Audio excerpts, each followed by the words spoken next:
যারা চাঁদাবাজি করো, মস্তানি করো, আমি বুঝি না তারা কি জাতের লোক। গায়ের রক্তটা কিসের? মানুষের রক্ত না পশুর রক্ত? চাঁদাবাজি করতে যাও কি জন্যে?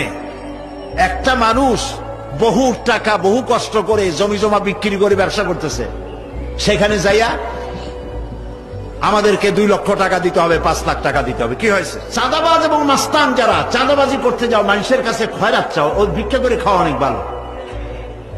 মসজিদের সামনে একখান থাল নিয়ে বসে থাকো, যে আল্লাহর রাস্তায় খয়রাত দাও। দোকানদারের কাছ থেকে চাঁদাবাজি করা। বিল্ডিং কেউ নতুন বানাইতে পারে না, অমনি হাজির।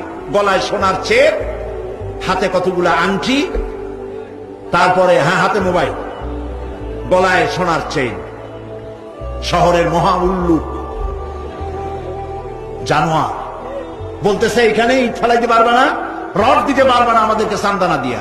এটা কি মানুষ? বলেন মানুষ? এরা মানুষের সন্তান? এরা জানোয়ার, পশু। সাদাবাজ এবং মাস্তান, সন্ত্রাসী, ইসলামে এদের কোনো স্থান নাই। এদেশে যদি কোরআনের রাজ কায়েম হয়, সন্ত্রাসীদের মাথা কামাইয়া ঘোল ঢেলে দেওয়া হবে, যাতে মাথা ঠান্ডা থাকে। এই জন্য মাথা ঠান্ডা করিয়া বসে থাকবে। আর সকলের চাকরি দেওয়া হবে, কাজ করো আর খাও, চাঁদাবাজি করো না।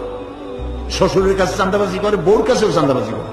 এত বড় লক্ষ্মী ছাড়া বউরে যায় বলে আমার হিরোইন খাওয়ার পয়সা দিবি। পত্রিকা আসছে না ভাই?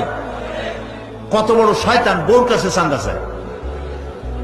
আল্লাহ এইসব চাঁদাবাজ, মাস্তান, অপহরণকারী আর সন্ত্রাসী জানোয়ারদের হাত থেকে আল্লাহ এই দেশকে রক্ষা করুন। বলেন আমিন।